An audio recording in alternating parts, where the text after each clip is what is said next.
The horse didn't ask for help, but the moment he opened the gate, his life stopped being the same. On a freezing winter night, a starving horse stood silently at a man's gate. She didn't cry out. She didn't move. She just waited. The man had spent years locking that gate tight, shutting the world out one day at a time. He had no idea that opening it just a few inches would force him to face the one thing he'd been running from all his life, and change them both forever. The morning began the way it always did, with the sound of metal meeting metal. The man stood at the end of his gravel drive, one hand on the cold latch, waiting for the click that told him the gate was sealed. He didn't rush it. He never did. The gate wasn't just a boundary for the land. It was the final note of a ritual that told the day it could begin without surprises. Beyond the fence, the fields lay thin and colorless under a weak winter sun. Frost clung to the grass like a second skin, and the wind carried the dry smell of old hay and distant pine. Nothing moved. That was how he preferred it. He turned back toward the house, boots crunching softly, and for a moment the quiet followed him like something loyal. Inside, the kitchen was clean and spare. One plate, one mug. The coffee was black, the toast barely warm. He ate standing up, eyes unfocused, as if sitting might invite memories to pull up a chair beside him. Against the far wall, untouched by the morning light, sat a pair of old firefighting boots. The leather had cracked with age, the soles worn uneven from long nights on concrete floors and smoke-filled stairwells. He hadn't thrown them away. He told himself it was practical. Good boots were hard to come by, but he hadn't worn them in years. After breakfast, he worked, chopping wood, fixing a loose board on the shed, tasks that demanded hands but not thought. The rhythm kept the past quiet. When the wind shifted, it brought the faint creak of trees rubbing against each other, a sound too close to the groan of a collapsing beam. He paused, waited for his pulse to settle, then kept going. By late afternoon, clouds thickened, flattening the light. Snow would come again tonight. He could feel it in his knees, in the way the air pressed low against the land. He checked the gate once more before dusk, tugging the latch hard, as if daring it to fail him. Inside, night fell quickly. He ate another small meal, washed the plate immediately, dried it, set it back in the cupboard. On the counter lay an old cell phone he no longer used, kept charged, but silent. Sometimes, when the house felt too quiet, he would scroll through numbers he never called. Tonight, he didn't touch it. The first sound came after full dark. At first, he thought it was the wind. Then it came again, soft, irregular. A dull knock, not against wood, but against earth. He stood still, listening. There was no panic in the sound, no urgency, just patience. He reached for his coat and stepped outside. The cold hit him hard, sharp enough to steal his breath. Snow had begun to fall, slow and deliberate. He followed the sound toward the gate, his flashlight cutting a narrow path through the dark. That was when he saw her. A horse stood just beyond the fence, head lowered, legs trembling slightly beneath a frame too thin to carry winter well. Her ribs showed clearly under a dull coat, each breath lifting them like the fragile slats of an old barn. Steam rose from her nostrils and vanished into the night. She did not step forward when the light touched her. She did not shy away either.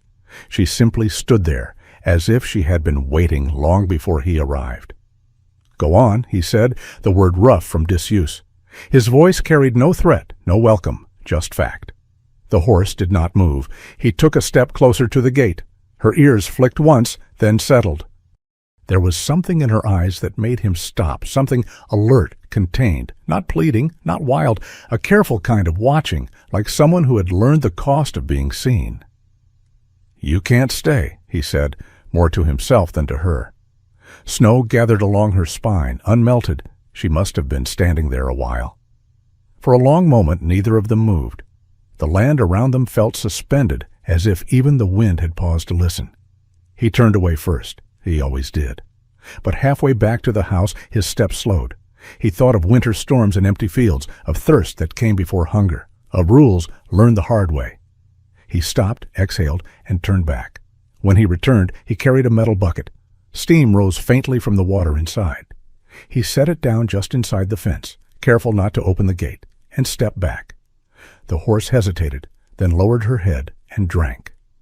Slowly, carefully, as if she knew that rushing could take this small mercy away. He watched until the bucket was empty, his hands clenched inside his pockets to keep from reaching out. When she lifted her head again, their eyes met once more. He didn't say anything this time. He picked up the bucket, opened the gate just enough to slide a thin layer of old hay through, and closed it again with a soft click. The sound echoed louder than it should have. The horse stayed where she was, breathing quietly in the falling snow. The man stood on his side of the gate, keys cold in his hand, and for the first time in years, the silence did not feel empty. It felt like a question. He did not go straight back inside. He stood in the yard with the empty bucket hanging from his fingers, watching the horse as she shifted her weight in the snow. The light from his porch spilled out in a pale wedge, catching the sharp angles of her hips and the slight shiver that traveled through her flank like a ripple across brittle paper. She wasn't begging. She wasn't leaving. She was simply still, like a thing that had run out of places to go. He told himself it wasn't his problem, that whatever brought her here would keep moving, that the county had procedures for stray livestock, and those procedures didn't involve a man alone in a quiet house making decisions in the dark. But the wind pushed harder, sliding under his coat, and the horse lowered her head again as if bracing herself against something that had already beaten her once. He walked to the shed and pulled the door open. The hinges complained. Inside it smelled of old oil and sawdust and mouse droppings. The place had been neglected the same way the rest of the property had, maintained enough to keep from falling apart, never improved, never loved. He found a frayed lead rope hanging on a nail, the kind that used to come easy to his hands when he still spoke to animals without hesitation. He held it for a long moment, testing its weight, then set it down again. He dragged out a stack of weathered boards, carried them toward the far side of the yard, where the wind broke against a line of junipers, and began to build something that wasn't quite a stall and wasn't quite a promise. He didn't open the gate. He worked on his side, hammering by flashlight, the cold turning the handle slick and numb against his palm. Each strike sounded too loud in the night, as if the land itself disapproved of noise. When he finished, it was a three-sided lean-to with a low roof and a bed of straw he'd pulled from a moldy bale. It wasn't much, but it would block the wind. It would keep the snow from collecting along her back. He went to the fence again, drew in a breath that stung, and opened it wider this time. The metal creaked softly, reluctant. The horse lifted her head. Her ears pointed toward him, then flattened slightly, then lifted again, uncertain. He could see the film of fatigue in her eyes, the kind that came from days of doing nothing but staying alive. "It's all right," he said, and the words surprised him, not because he meant them, but because he still had them. He stepped back from the opening, leaving space, leaving her the choice. He knew how bodies behaved under pressure. He knew the way panic made a creature hurt itself. He'd seen that, too, in places that smelled like smoke instead of hay. She did not rush. She took one step, then stopped. Another, then stopped again. Her hooves made a muted sound on the frozen ground, and every few inches she looked at him as if measuring whether this was the moment the kindness would turn. He kept his hands low, no sudden movements, no reach. When she finally crossed through, her shoulders brushed the post lightly, and she flinched, small, quick, like a reflex burned into muscle. He felt something tighten in his chest, an old anger with nowhere to go. She moved toward the straw, sniffed it, then sank down with a careful awkwardness, legs folding beneath her as though even lying down required permission. She exhaled, long and thin, and her ribs shifted under her skin. He shut the gate behind her, slower than he'd ever shut it before, as if speed might sound like control. The latch clicked. She startled anyway, head snapping up. "It's just that," he said quietly. "Just a sound." He walked back to the house, but he didn't feel relief the way he expected. He felt watched, not by the horse, but by the memory of himself, another version of him who used to make quick decisions under bright alarms, who used to believe doing the right thing was simple if you were brave enough. Inside, the heat hit his face and made his eyes water. He set the bucket in the sink and stood there, hands on the counter, listening. Outside, the horse shifted once in the shelter. Straw rustled. Then nothing. He tried to sleep. He lay on his back, staring at the ceiling fan that never moved, counting seconds between the gusts. Every now and then he heard the faint scrape of hoof against frozen ground. The sound wasn't loud, but it kept slipping under his skin. It reminded him of other nights when he'd listened for breathing through smoke. Other nights when silence meant something had stopped. At some point he drifted off, and his dreams carried him where they always did, a stairwell thick with heat, a hallway pulsing orange at the edges, a voice on the radio cracking through static. He was running, always running, and the air tasted like metal. Someone screamed his name, not from fear, but from the kind of hope that assumed he could fix it. He woke with a gasp, sitting upright, heart hammering. The room was dark and still. His hands were shaking as if they remembered the weight of a hose line, the pull of another body, the sudden shift when something gave way.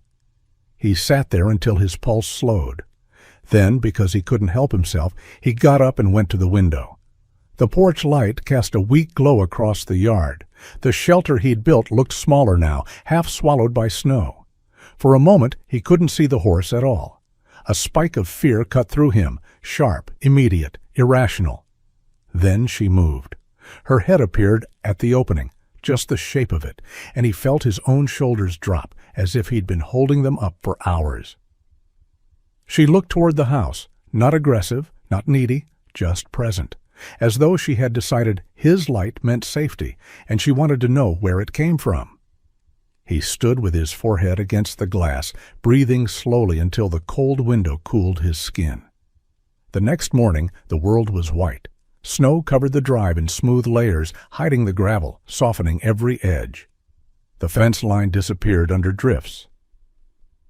The property looked like a photograph someone had left out too long, bleached, quiet, almost peaceful, if you didn't know what winter did to living things. He made coffee and carried a mug outside. The cold bit his cheeks immediately. His breath rose in heavy clouds. He walked toward the shelter with cautious steps, afraid of what he might find. He had seen enough fragile situations to know that the line between alive and too late could be thinner than a sheet of ice. The horse was standing, swaying slightly, legs stiff from the cold. The straw beneath her was trampled. Her nostrils flared when she smelled him, and for an instant he thought she might bolt. Instead, she stayed. He remembered what he'd done the night before, water first, and he stuck to it. He brought out a warm bucket again, setting it down in the same careful way, giving her room. She drank, slowly. No panic, no greed, just method. That steadiness made him think of a person with bruises who still thanked the nurse. After the water, he offered a small amount of hay. Not a full feed, not yet. His eyes traveled across her body, noting the dullness of her coat, the scabbed marks along her withers, the slight swelling near one foreleg that could be nothing or could be a fracture waiting to happen.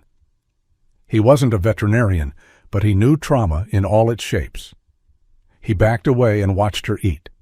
The sun climbed higher and did almost nothing. The air stayed bitter. He told himself he would call the county office.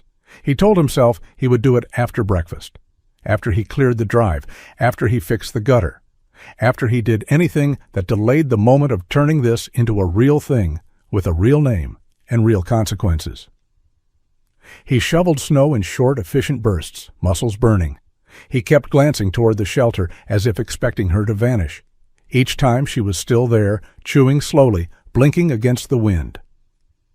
Mid-morning, he heard a vehicle on the road, tires on snow, a slow approach. He paused, shovel in hand, shoulders tightening. A pickup rolled by and slowed near his property line. Through the windshield, he saw a woman's silhouette, his nearest neighbor, the kind who noticed everything and remembered it longer than necessary. The truck didn't stop, but it didn't have to. The lingering alone was a message. I see what you're doing. He turned his face away until the pickup continued down the road. When he looked back, the horse had lifted her head. Her ears pointed toward the sound that was now fading.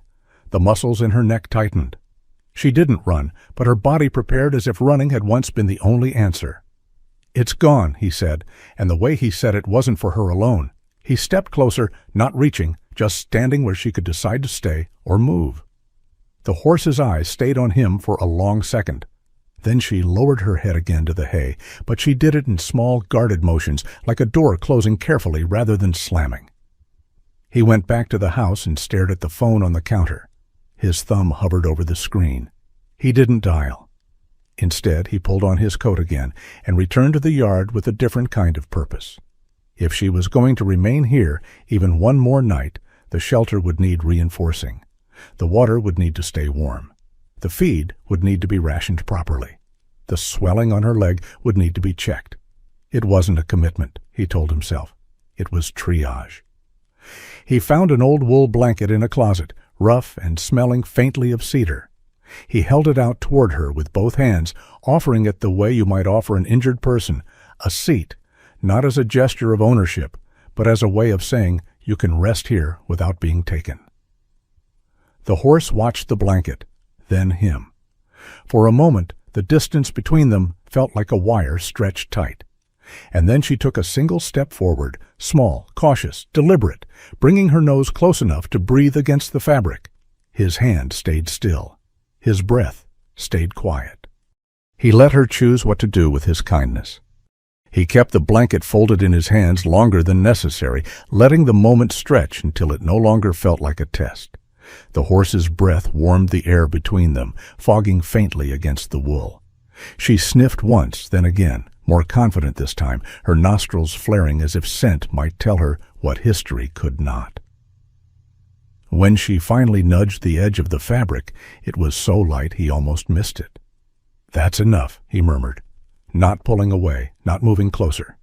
He eased the blanket down over the rail instead of trying to drape it across her back. Ownership came later, if it came at all. For now, it was simply something nearby, something that could be chosen. She shifted her weight and stepped back into the shelter, turning once before settling. Her eye stayed on him until he took 2 deliberate steps away. Only then did her head lower. The rest of the morning passed with a different rhythm. He worked closer to the shelter now, mending a broken latch on the tool chest, stacking wood where it wouldn't ice over. Each task brought him back into her orbit, and each time she reacted a little less. The tight line along her neck softened. Her ears stopped swiveling at every sound. It wasn't trust yet, but it was the beginning of tolerance, and he knew how much patience that required. By noon, the sun had done what little it could. The temperature never climbed above bitter, but the wind eased, and the quiet settled into something less sharp. He brought out another bucket of warm water, then a careful portion of feed, mixed thin, the way you did when you were afraid of overwhelming a system that had learned to survive on almost nothing. She ate with a methodical focus that made his chest ache. Not the frantic gulping of an animal that didn't know if there would be another meal, but the measured pace of one that had been punished for needing too much. He noticed more now, the faint scars along her shoulders, half hidden by her coat. The way she held one foreleg just slightly away from the rest when she rested. The tremor that moved through her flank when a branch cracked somewhere beyond the trees. "You've been handled hard," he said, the words quiet, observational, the way he used to speak to victims who weren't ready for pity, naming a thing without judging it. She flicked an ear at the sound of his voice. That was all. After he finished feeding her, he went back inside and washed his hands, scrubbing longer than needed, as if the smell of hay and horse might stain the house with a life he wasn't sure he wanted back. He dried his hands and reached for the phone before he could stop himself. The county office number was already saved. He didn't remember putting it there. He stared at the screen until it dimmed. Outside, the horse shifted, hooves crunching softly in the snow. The sound pulled at him more effectively than any memory. He set the phone down again. Instead, he pulled on his coat and returned to the yard with a small first aid kit he hadn't opened in years. It had been meant for splinters and minor cuts, not for anything alive that carried its own fear. He crouched a few feet from the shelter and waited, letting his presence become part of the background. She watched him from the corner of her eye, chewing slowly. "I'm not going to touch you," he said. "Not unless you tell me." The words were strange in his mouth, permission offered instead of taken, but they felt right. He slid the kit open and laid out its contents where she could see them. Clean gauze, antiseptic spray, a soft wrap. He didn't move them closer. Minutes passed. Snow creaked faintly under his boots as he shifted his weight to ease the stiffness in his knees. He remembered kneeling like this once before, beside someone trapped and shaking, counting breaths because there was nothing else he could do. The horse took a tentative step forward, then another. Each movement was cautious, as if the ground itself might turn on her. When she stopped, she was close enough that he could see the clouded film in her eye clear slightly as she focused. He stayed still, heart pounding in a way that surprised him. He had pulled people from burning buildings without shaking like this. But those moments had rules, protocols, teams. This was just him and a choice that could not be reversed once made. She lowered her head and sniffed the kit, then lifted it again quickly, startled by her own boldness. He didn't react, didn't smile, didn't reach. After a long pause, she shifted her weight and lifted the injured foreleg just enough for him to see the swelling clearly. It wasn't catastrophic, not yet, but it was wrong. "Okay," he breathed. "Okay." He waited for her to pull away. She didn't. Slowly, carefully, he reached out, not to her but to the air beside her leg, giving her time to retreat if she needed to. When she stayed, he let his fingers brush the ground near her hoof, then the fetlock, then finally the swollen area itself. She flinched, a sharp intake of breath rippling through her body. He froze instantly. "I'm stopping," he said, even though she hadn't asked him to. Her head swung toward him, eyes wide. Then, after a moment that felt like standing on a ledge, she let out a long breath and settled again.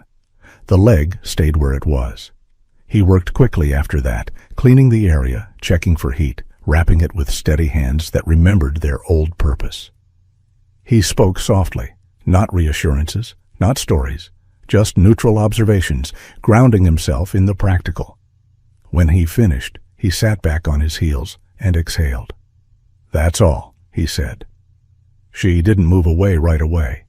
Instead, she stood there, close enough that he could feel the warmth of her body through his coat. He realized then how long it had been since he'd stood beside another living thing without the expectation of loss. The moment broke when a distant engine sound rolled across the fields. Her body tensed immediately. Her head snapped up, ears pinned, muscles coiling, as if she might explode out of the shelter and through the fence all at once. The wrapped leg trembled under the sudden strain. "Hey," he said, sharper now, not angry but urgent. "Hey, stay with me." The sound grew louder. A truck. Heavy, not slowing. He stepped closer without thinking, placing himself between her and the open yard, not touching, just occupying space. He let his shoulders drop, forced his breathing to slow. He remembered how panic fed on itself, how it mirrored whatever energy it found. "It's not for you," he said. "It's not stopping." The truck passed on the road beyond the trees, its engine fading as it climbed the hill. The horse stood rigid for several seconds after the sound was gone, as if waiting for the second blow that always came. When it didn't, her body sagged. She turned her head and pressed it lightly, not against him, but against the air near his shoulder. Close enough that he could feel the warmth, the vibration of her breath. He swallowed hard. "That's all right," he whispered, though he wasn't sure who he was saying it to. The afternoon stretched on. He reinforced the shelter roof, added another layer of straw, checked the water to make sure it hadn't iced over. The horse followed his movements with her eyes, no longer startled by each one, just attentive. As dusk approached, clouds gathered again, heavy with the promise of more snow. He stood at the edge of the yard, hands on his hips, surveying the property as if seeing it for the first time. It no longer looked empty. Inside, the phone rang. The sound cut through him, sharp and unexpected. He stared at it as if it might burst into flames. The screen lit up with a number he recognized but hadn't answered in years. He let it ring once, twice. Outside, the horse shifted in the shelter, straw rustling softly. On the third ring, he picked up the phone. "Hello," he said. The voice on the other end was cautious, strained, a reminder of paperwork unfinished, of an incident long closed in ink but never resolved in flesh. They spoke briefly. No accusations, no forgiveness. Just facts that landed heavy, reopening something he'd worked hard to seal away. When the call ended, he stood there in the quiet kitchen, phone still warm in his hand. Through the window, he could see the shelter. The horse stood at its opening, watching the house as if she knew something had shifted. He stepped outside again, the cold grounding him. The sky had darkened to a deep, heavy blue. Snow would come tonight. He could feel it settling into his bones. He walked to the gate out of habit and reached for the latch. His hand stopped halfway. He looked back at the horse standing there on her wrapped leg, trusting the shelter he had built, trusting the quiet way he had handled her fear. He did not lock the gate. He left it closed, but unsecured, the latch resting without weight. The choice felt small. It felt enormous. He woke before dawn to a silence so complete it felt deliberate. For a moment, he lay still, listening, not for sound, but for its absence. The house held its breath the way it did after a storm, when the world seemed unsure whether it was finished breaking things. His joints ached with the kind of warning that came before heavy weather, and when he swung his legs off the bed, the floorboards were cold enough to sharpen his focus. Outside, the snow had come in the night just as he'd expected. It lay thick and clean, smoothing the land into something almost gentle. The gate stood where he'd left it, closed but not locked. He noticed that first before anything else, and the sight unsettled him more than it should have. He pulled on his coat and stepped out into the morning. The shelter was quiet. Too quiet. His pace quickened despite himself, boots sinking into the drifts as he crossed the yard. He told himself not to borrow trouble, that animals rested, that stillness didn't always mean harm. But his chest tightened anyway, an old reflex that had never learned restraint. He reached the shelter and leaned in. The horse stood inside, her head low, her breath steady. She looked up when she sensed him, ears flicking forward, eyes dull with sleep but focused. Relief moved through him so fast it left him dizzy. He hadn't realized how much space she'd begun to occupy until the thought of losing it hit him full force. "Mornin'," he said quietly. She didn't move toward him, but she didn't pull away either. The wrapped leg held, bearing weight more evenly now. It wasn't healed, not even close, but it wasn't worse. That would have to be enough for today. He brought water first, breaking the thin skin of ice that had formed overnight. She drank without hesitation this time, pausing only to lift her head and check his position before returning to the bucket. The rhythm between them had shifted subtly. There was no longer a negotiation in every movement, just an awareness. He fed her carefully, adjusting the portions the way he'd done for people once, slow, incremental, watching for signs of overload. He noticed the way her shoulders relaxed as she ate, how the sharp lines along her frame softened by degrees too small to measure, but too real to ignore. When he finished, he stood back and watched her for a long moment, his hands tucked under his arms to keep them from doing something unnecessary. He felt a strange pressure behind his eyes, not grief exactly, but the accumulation of something he hadn't let himself feel in years. The day unfolded without drama. He cleared snow from the path between the house and the shelter, reinforced the fence where the drift had pressed too hard against it, and checked the weather radio that crackled with warnings he already knew by heart. Another front was moving in. Temperatures would drop, the land would harden again. Around mid-morning, he heard footsteps crunching where there shouldn't have been any. He straightened slowly, scanning the tree line. A figure moved along the fence, careful but unashamed. The neighbor woman stopped a few yards away, hands in her coat pockets, eyes fixed on the shelter. "I thought I saw something last night," she said, not quite accusing, not quite curious. He didn't answer right away. He waited until the horse lifted her head, ears angling toward the sound of a stranger's voice. He positioned himself so the woman remained in his peripheral vision but out of the horse's direct line of sight. "She wandered in," he said finally. The woman's mouth tightened. "You know that's not how these things work." "I know," he said. She took a step closer, then stopped. "County's going to want to know." "I expect they will." Silence stretched between them, filled only by the wind threading through bare branches. The woman glanced at the horse again, really looking this time, her expression shifting despite herself. "She's in rough shape," she said. "Yes."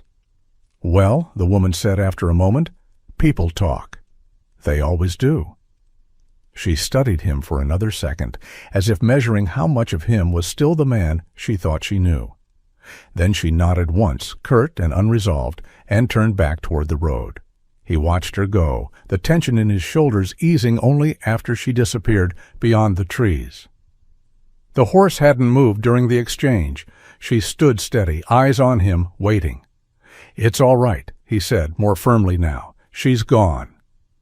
The rest of the afternoon passed under a low sky. He worked, rested, worked again. At one point, he caught himself humming under his breath, a tuneless sound that startled him into silence. He hadn't done that since before everything fell apart. As evening approached, the wind picked up, dragging cold along the ground like a blade. He checked the shelter again, added more straw, adjusted the blanket where it had slipped. The horse accepted the closeness without flinching, her trust expanding in small, careful increments. He noticed then how tired she was, not just hungry or injured, but worn down by a long accumulation of vigilance. He recognized that kind of fatigue. It lived deep below muscle and bone, in the place where you decided whether it was worth waking up at all. Inside, he made a simple dinner and ate slowly, sitting down this time. He left the plate on the table when he finished, another small deviation from habit that felt heavier than it should have. The phone sat on the counter, silent. He didn't look at it. Night came early. The wind howled now, rattling the eaves, testing every loose thing it could find. Snow followed, thick and relentless, erasing tracks as soon as they formed. He checked on the horse once more before dark settled fully, his flashlight beam bouncing off the storm. She stood in the shelter, head high, eyes bright despite the weather. When the beam found her, she didn't shy away. She stepped forward instead, just one step, closing a distance he hadn't realized he was still guarding. He felt it then, the quiet weight of responsibility settling into place. Not imposed, chosen. He stayed with her until the storm deepened, until the cold crept into his gloves and up his sleeves. Only then did he retreat, reluctant but practical, promising himself he would check again later. In bed, sleep came unevenly. The wind dragged him in and out of shallow dreams, none of them sharp enough to cut. When he woke in the night, it wasn't with panic, but with awareness and understanding that something alive depended on him now in a way that went beyond obligation. He rose once more before dawn, pulled on his coat, and stepped into the storm without hesitation. The gate waited at the edge of the yard, half buried in snow, exactly as he'd left it. This time, when he passed through, he didn't even reach for the latch. The wind had worked itself into a steady, punishing rhythm by the time he reached the shelter, a sound that filled the spaces between thoughts. Snow slid sideways across the yard, stinging his face, blurring the edges of everything he thought he knew.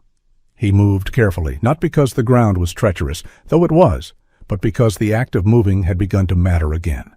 Inside the shelter, the horse shifted when she heard him. Not away, toward. The motion was subtle but unmistakable.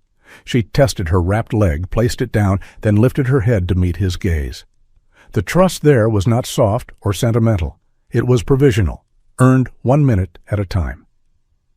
He checked the wrap without touching, watched the way she carried herself, counted breaths the way he always did when the stakes felt quiet but high. The storm pressed close, and the shelter creaked in protest, but it held. He had built it too. "Just for tonight," he said, a habit of speech that still tried to keep the future at arm's length. He left her with fresh water and stepped back into the wind. The cold felt different now, not like an enemy, but like a condition that demanded respect. He crossed the yard and stopped near the fence line, where the snow thinned, revealing the dark veins of frozen soil beneath. The land had a way of showing what it remembered when weather stripped away comfort. Old tire tracks, half-buried posts, the faint curve of a boundary that had been argued over years ago and never quite resolved. He knew this place, knew where it held and where it gave. He'd chosen it because it asked little of him, because it let him disappear without complaint. The sound of another engine reached him before he saw it, not fast, deliberate. A county vehicle moved along the road, tires biting into the snow, its shape unmistakable even through the storm. He didn't duck, didn't turn away. He stood there, shoulders squared, letting the truck pass without slowing. It didn't stop. Relief, followed by something sharper, moved through him. Delay was not mercy. It was just time, and time was a thing he had learned not to waste. Inside the house, he shook snow from his coat and set it aside. He poured coffee he didn't want and let it sit untouched. His eyes kept returning to the phone on the counter, to the way it lay there as if it belonged to someone else. He had lived long enough in silence to know when it was about to be broken. He picked it up and dialed before doubt could intervene. The call took longer than he liked to connect. When it did, the voice on the other end was professional, neutral, practiced in concern that did not linger. He explained the situation without embellishment. A stray horse. Poor condition. Temporary shelter. He listened as procedures were outlined, forms, inspections, potential removal. He asked questions that surprised even him, questions about timelines and exceptions and veterinary evaluations. There was a pause on the line. "We'll need to send someone out," the voice said. "Soon." "How soon?" he asked. "Within a few days, weather permitting." He closed his eyes. A few days could be a lifetime, or not enough. When he hung up, the house felt smaller, as if the walls had leaned in to hear the conversation. He stood there for a moment, letting the reality settle. He had crossed a line, not a dramatic one, a bureaucratic one, but those had a way of tightening unexpectedly. Outside, the storm eased toward afternoon, leaving behind a heavy stillness. He took advantage of it, clearing snow again, widening the path to the shelter, checking the fence for weaknesses he hadn't noticed before. The horse watched him work, her eyes following each movement, her head turning when he disappeared from view and reappeared again. A shadow crossed the yard that wasn't his. He looked up to see a child standing at the fence, bundled, red-cheeked, eyes bright with curiosity. The girl was small enough that the top rail came level with her chin. She gripped it with mittened hands, leaning forward. "Is she yours?" the girl asked, her voice carrying easily across the quiet. He glanced at the shelter, then back at the child. "No?" The girl nodded, as if this made perfect sense. "She's pretty," she said. He almost corrected her, almost pointed out the ribs, the scars, the wrapped leg. Instead, he said nothing. "She looks tired," the girl added after a moment. "Yes," he said. The child watched the horse for a while longer, then looked back at him. "My mom says animals don't come places by accident." He felt something tighten again, low and insistent. "Your mom says a lot of things." The girl smiled, unoffended. "She says you used to help people." He stiffened. "Who told you that?" The girl shrugged. "Everyone." She lingered a moment longer, then waved and ran back toward the road, boots slipping in the snow, laughter cutting briefly through the cold. He stood where he was long after she was gone. That evening, he noticed the horse flinch less when a branch snapped in the trees. Not gone, never gone, but softened as if the fear had lost some of its urgency. He adjusted the blanket again, this time laying it more confidently across her back. She shifted, then accepted it, lowering her head and letting out a breath that sounded almost like relief. "You're doing all right," he said, and meant it in both directions. The night came clear and cold. Stars broke through the thinning clouds, sharp and distant. He sat on the steps with his coat pulled tight, listening to the sounds of the land settling. Somewhere far off, a coyote called, the sound long and lonely. The horse lifted her head at the noise, then looked to him. He stayed where he was until she lowered it again.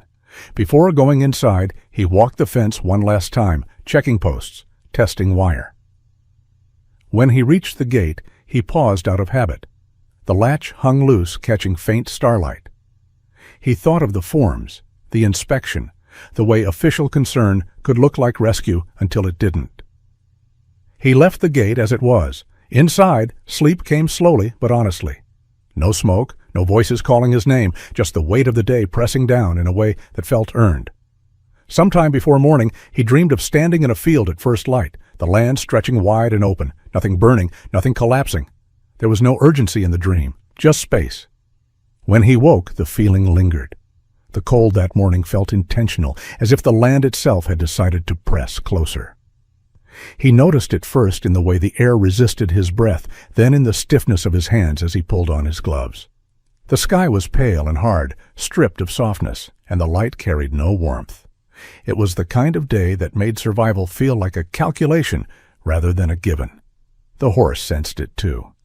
She stood near the edge of the shelter, weight shifted back, ears flicking constantly as if the silence itself had begun to speak.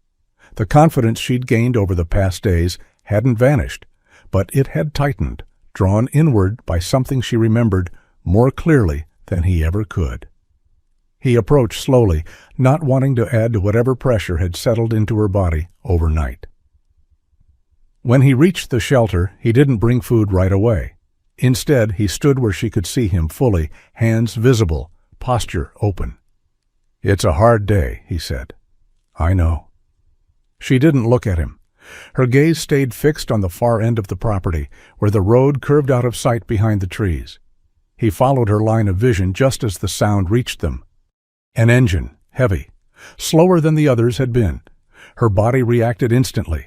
Muscles locked, neck arched, breath caught high and fast. She didn't bolt, but every instinct in her prepared for it, coiling tight enough to snap bone if released too quickly. "It's all right," he said, though the words were no longer enough on their own. The vehicle emerged from the trees, a long trailer behind it, empty but unmistakable. The metal sides rattled faintly, a hollow sound that carried across the frozen ground. The horse staggered backward, her injured leg buckling slightly under the sudden shift of weight. She caught herself, but the damage was done. Panic surged, sharp and overwhelming. He moved without thinking, not toward her head, not toward her flank. He stepped into her field of vision and stopped, anchoring himself there. He lowered his center of gravity, knees bent, arms loose at his sides. "Look at me," he said, his voice firm now, not loud but carrying weight. "Stay here." She didn't. Her eyes were locked on the trailer, pupils blown wide. Her breath came in short bursts that rattled in her chest. The trailer slowed as it passed the gate. He felt the moment tip.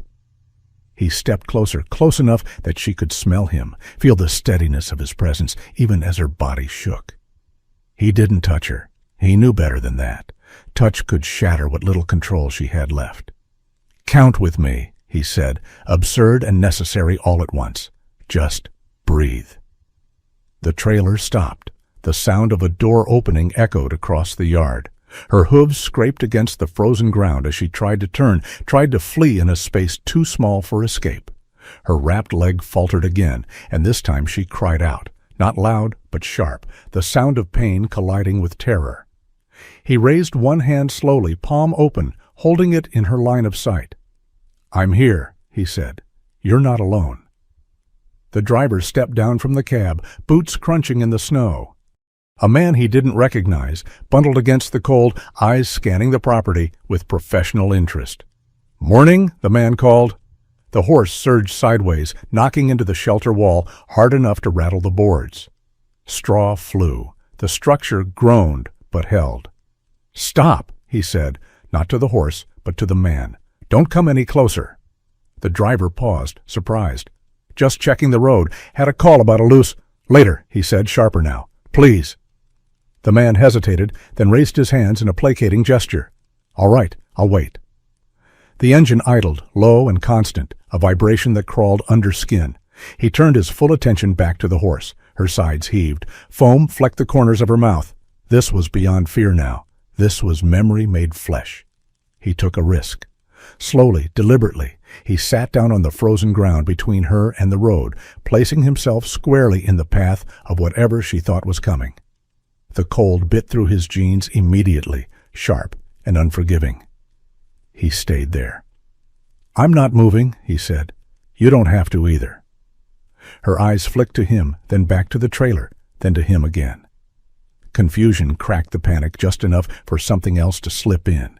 He breathed slowly, exaggeratedly, letting each exhale drag out longer than the one before. He felt ridiculous. He didn't care. The minutes stretched. Gradually, her breathing began to match his, not perfectly, not fully, but enough. The tension in her neck eased a fraction. Her weight settled back into her body. The driver watched from a distance, his posture shifting from alert to uncertain. "Everything okay?" he called. "Give us a minute," he said. Another minute passed, then another. Finally, the horse lowered her head just an inch, just enough to signal that the worst had passed. Her legs trembled, but they held.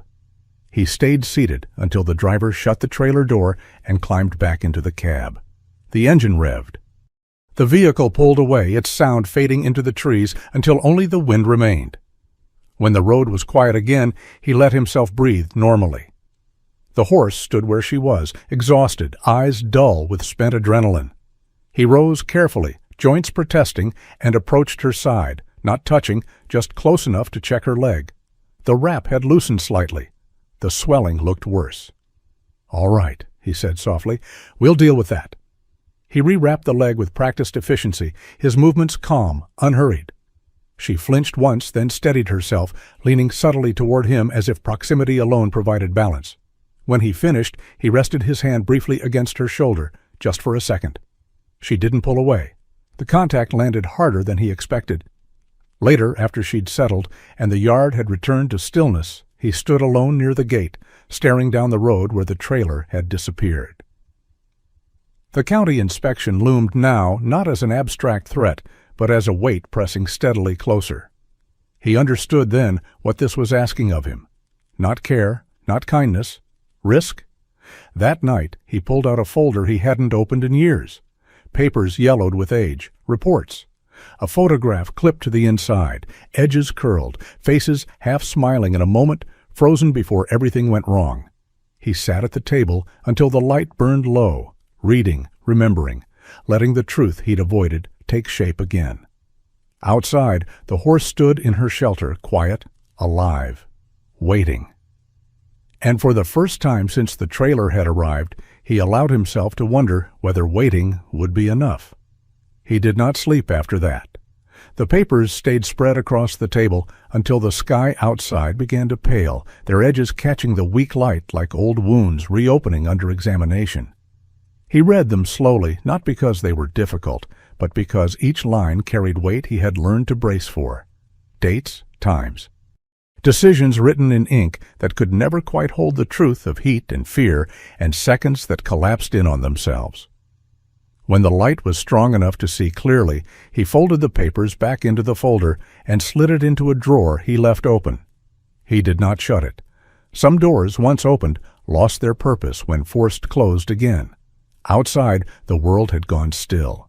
The storm had moved on, leaving behind a brittle quiet that rang faintly in his ears. He pulled on his coat and stepped into the morning, the cold sharper now, stripped of wind but no less unforgiving. The horse stood where she always did at this hour, angled toward the open side of the shelter, as if listening for something only she could hear. She turned her head when he approached, eyes alert but no longer wild. The memory of the trailer still lived in her body. He could see it in the way her muscles held themselves, but it no longer owned her completely. "That was a hard one," he said. She flicked an ear. He checked her leg again, noting the way the swelling had crept higher overnight, subtle but insistent. He felt a familiar tightening in his chest, the sense of time narrowing into a corridor with walls that pressed closer the longer you hesitated. "You're going to need more than what I can do here," he said, the words heavy but necessary. She lowered her head slightly as if listening, as if understanding that some truths could not be softened. He fed her, then stood back and watched her eat, committing the small details to memory. The way her jaw worked, the way she shifted her weight to spare the injured leg, the faint scar near her shoulder that curved like a question mark beneath the dull coat. Later that morning, he heard another vehicle on the road. This one slowed deliberately. A county truck pulled into the drive, tires crunching against the packed snow. It stopped just short of the gate. The door opened and a woman stepped out, clipboard tucked under her arm, expression carefully neutral. "Good morning," she called. He didn't answer right away. He glanced back at the shelter, at the horse watching the scene unfold with quiet tension. Then he walked to the gate and rested his hands on the cold metal. "Morning," he said. "I'm here about the horse," the woman said. "Animal control, we got a report." He nodded. "I figured you would." She glanced past him toward the shelter, her eyes professional, assessing. She's in rough shape. Yes. Do you know where she came from? No. The woman made a note. We'll need to run her through the system. Check for a chip. There are procedures. I know, he said. The woman hesitated, just long enough for the practiced distance to crack. You've been taking care of her. I've been keeping her alive. The words hung between them, heavier than either of them liked. We can arrange transport, she said. There's a facility. No, he said, the refusal immediate, surprising them both. The woman studied him more closely now. Sir, she can't be hauled, he said. Not like that. You saw her reaction. You heard it. The woman's jaw tightened. That's not always our call. He leaned forward slightly, lowering his voice. Then let me make it easier. I'll take responsibility. Her pen paused. That's not a small thing. I know. The woman looked back toward the shelter again. The horse met her gaze briefly, then looked away, her body angled protectively toward him without conscious intent. She's afraid of trailers, the woman said quietly. Yes. Badly? Yes. Another pause. I can give you time, the woman said finally. Not much, a day or two, but you'll need a plan, veterinary evaluation, documentation. If she belongs to someone, she doesn't, he said, not with certainty, but with conviction. Not anymore. The woman sighed, writing something on the clipboard. I'll be back. He watched her drive away, the truck's tires carving shallow lines into the snow that lingered longer than they should have. The rest of the day passed under a different kind of tension. He made calls he'd been avoiding, speaking to people whose numbers he hadn't dialed since before the fire. Some didn't answer. Some did, voices cautious but not unkind. He explained what he needed without explaining why, letting the urgency speak for itself. In the afternoon, a man arrived in an old pickup, his movements careful, his eyes sharp with experience. He didn't ask many questions. He knelt in the snow to examine the horse's leg, hands steady, expression grave. She's been through something, the man said. Yes. She's lucky she found you. He didn't respond to that. They talked quietly while the horse stood between them, listening, learning the cadence of voices that did not carry threat. The man explained what he saw, what worried him, what could wait, and what could not. He laid out options without sugarcoating them. When the man left, the sun was already sinking, dragging long shadows across the yard. The horse shifted closer to the shelter wall, fatigue pulling at her posture. He adjusted the blanket, his movements practiced now, almost automatic. She accepted the contact without flinching, her trust no longer tentative, but cautious and real. As evening settled in, he found himself sitting on the overturned bucket near the shelter, not working, not watching for danger, just being there. The quiet pressed in around them, deep and resonant. He thought of the marks that stayed, on bodies, on land, on people who had survived things they couldn't name out loud. He thought of how fear changed shape over time, how it could harden into walls or soften into vigilance depending on how it was met. The horse shifted, her side brushing his arm lightly. The contact was unintentional, almost incidental, but it sent a steadying warmth through him that had nothing to do with temperature. He stayed there until the stars came out, until the world felt wide again. Inside, later, he stood at the drawer and looked at the open folder one more time. He did not put it away. He did not close it. Some things, he was learning, were meant to stay visible. He woke to the sound of ice cracking in the water bucket. It wasn't loud, just a thin, brittle snap, but it pulled him upright before he was fully awake. The house was dim, the early light pressed flat against the windows, promising nothing about warmth. He dressed quickly, movements economical, the way they became when time mattered more than comfort. Outside, the air cut clean. The shelter stood where it always did, but the horse was not inside it. His heart stuttered once, hard enough to be felt. Then he saw her, standing just beyond the shelter's edge, head lifted, body angled toward the open yard. She wasn't trying to leave. She was watching the road. He approached slowly, measuring each step, aware now that every choice carried consequence. The day he'd been given, maybe two, had already begun to shrink. The veterinarian's words echoed in him as he checked her leg again. The swelling had plateaued, but not receded. The wrap would hold for now. For now was doing a lot of work. "You can't stay like this," he said quietly, "and you can't go the way they'll want to take you." She shifted her weight, a small sound escaping her nostrils as if in agreement or resignation. He couldn't tell which. He set fresh water down and watched her drink, noticing how she paused between swallows, listening. She had learned that listening could save her life. Mid-morning, the phone rang. This time, he answered before the second ring. The voice on the other end was familiar, older, threaded with a weariness that matched his own. A woman he had once trusted in emergencies, someone who had stood beside him at scenes where hope was measured in seconds. "I heard you need help," she said. "Yes." "I can't do miracles," she said, "but I can meet you halfway." Halfway. The word landed like a rope thrown across a gap. Not a bridge, not yet, but something to hold on to. They spoke in short sentences, trading facts instead of reassurances. A small clinic 2 counties over, a quiet yard, no trailers if they could help it. A narrow window before weather closed the roads again. When the call ended, he stood very still, letting the plan assemble itself piece by piece. Every part of it carried risk, for the horse, for him, for the thin protection he'd been offered by the county's patients. He went to the shed and pulled out a small utility cart, the kind meant for hauling wood and feed. He checked the tires, tightened a loose bolt, tested the hitch. He worked with a focus that bordered on calm, the kind that came when fear had been acknowledged and set aside for later.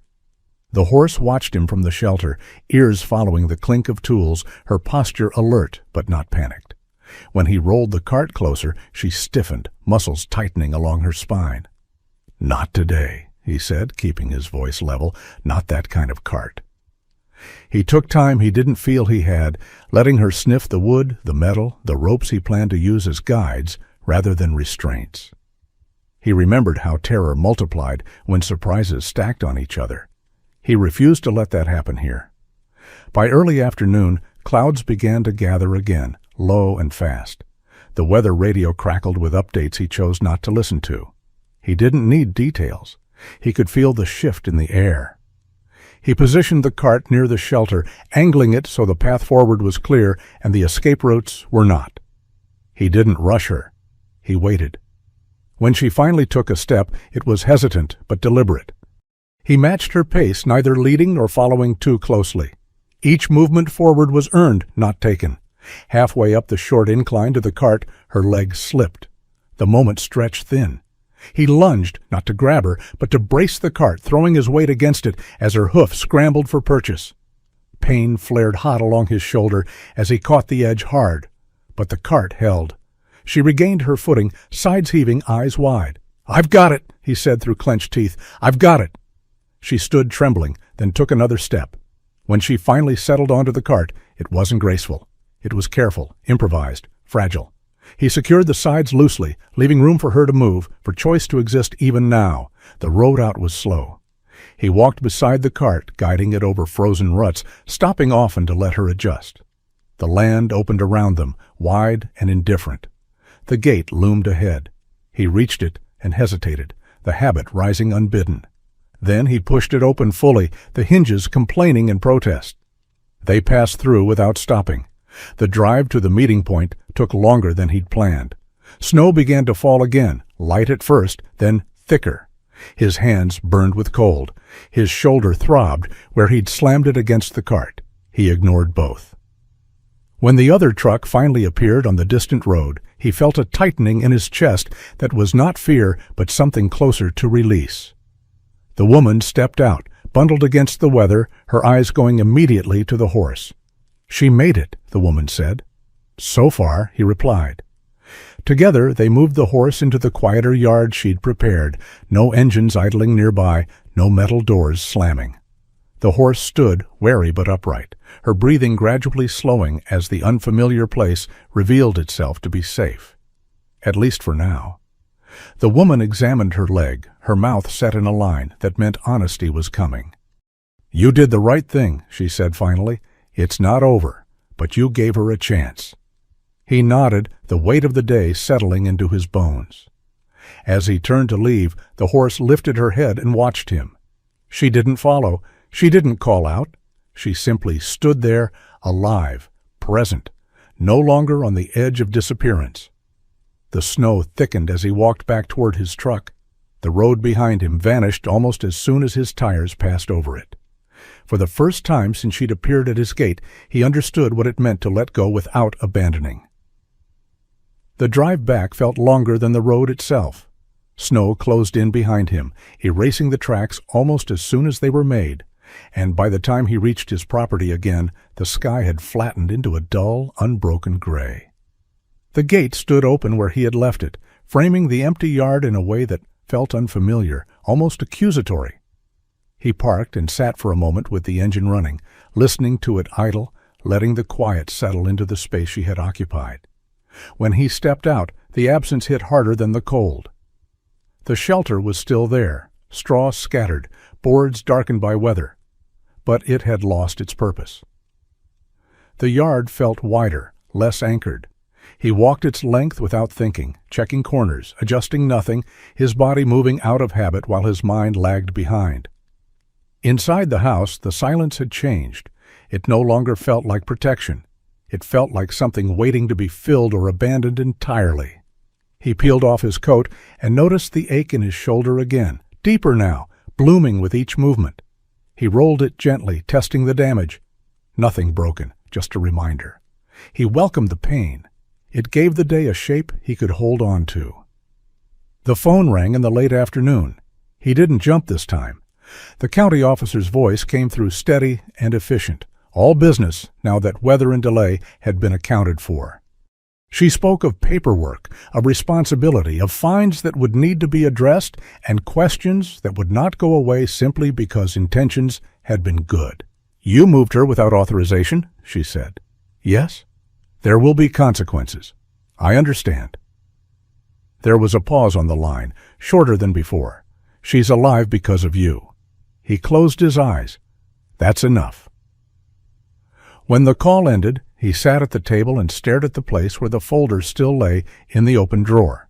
He pulled it out and spread the papers across the wood again, reading them not as accusations this time, but as evidence of a life he had lived fully once, of risks taken, of outcomes he could not control.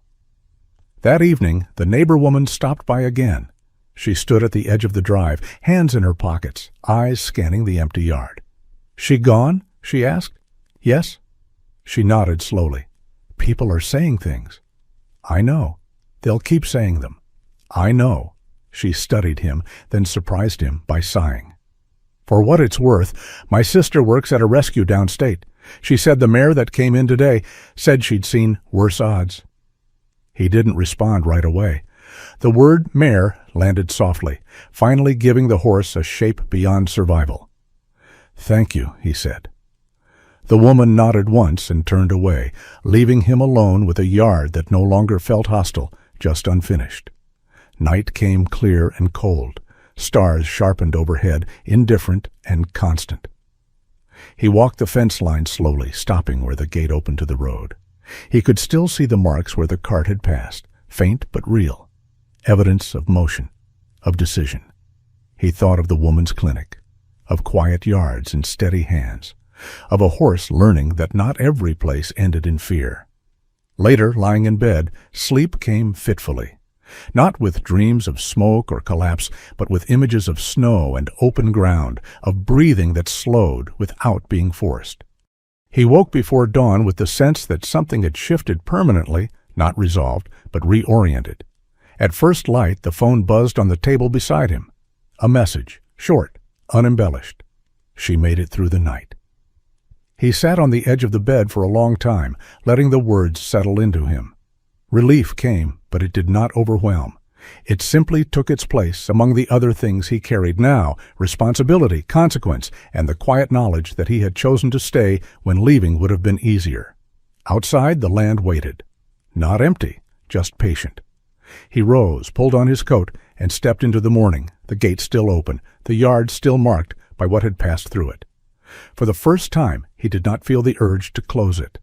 Spring arrived without asking permission. It did not come all at once, and it did not announce itself. It moved quietly, the way most lasting things did, through softer mornings, through the smell of wet earth where snow had finally given up, through birds returning to trees that had stood empty long enough to forget their own purpose. The man noticed it first in his hands. The ache in his shoulder faded from sharp to dull, then to memory. The work around the property changed with the light. Less clearing, more repairing. He replaced a fence post that had leaned for years, not because it was urgent, but because he could. He rebuilt the shelter into something sturdier, not for any animal in particular, but because the land had room for it now. The county paperwork followed its slow, inevitable course. Fines were paid, forms were signed. He attended a short hearing in a room that smelled faintly of coffee and disinfectant, where no one raised their voice and no one pretended his choice had been simple. When it was done, he walked out lighter, not absolved, but aligned. The phone rang less often, then mostly with news he welcomed. She's putting weight on. She's calmer now. She lets us work without fighting it. Each update came without flourish, but each one found its place inside him, steadying something that had never quite learned how to rest. Weeks passed. The neighbor's child returned sometimes, lingering by the fence, asking fewer questions now, content just to talk about the weather or the way the creek had swollen with meltwater. The neighbor woman waved when she drove by. People still talked, they always would, but the tone had shifted, softened by time and the absence of catastrophe. One late afternoon, as the sun hung low and pale, the familiar pickup appeared at the end of the drive. He knew it before the engine cut. The woman from the clinic stepped out first, her movements careful, deliberate. She didn't smile right away. She gestured instead, stepping aside.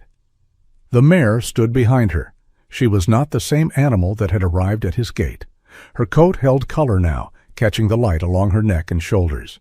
Her ribs no longer defined her silhouette. The leg that had once trembled beneath her bore weight evenly, the scar still there, but quiet, no longer demanding attention. She stood tall, alert, her eyes clear and steady. She did not rush forward. She looked at him. The space between them filled with things neither of them needed to name. "She's ready," the woman said, "if you are." He didn't answer right away.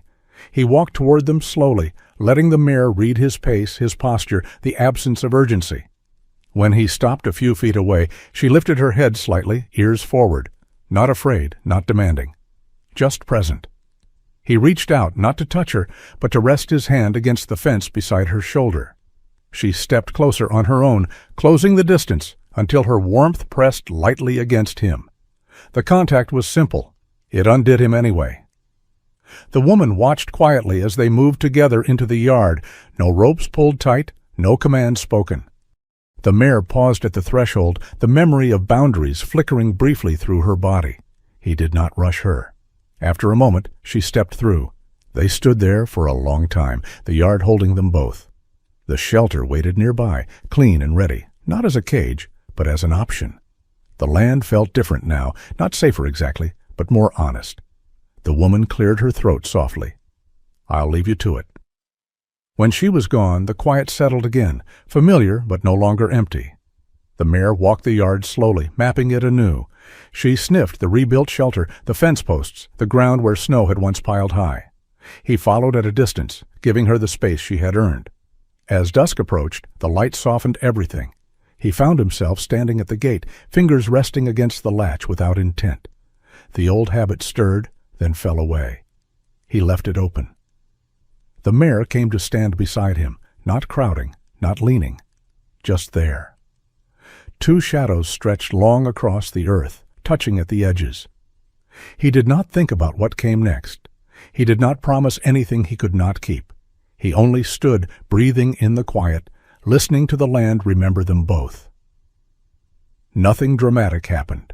No music swelled, no words were spoken. But everything had changed. If this story stayed with you, take a moment and tell us why. What part touched you the most? Sometimes a single sentence in the comments can mean more than you think. If you believe quiet acts of kindness still matter, please like this video and subscribe to the channel. More true stories like this are waiting to be told, and we'd be honored to share them with you.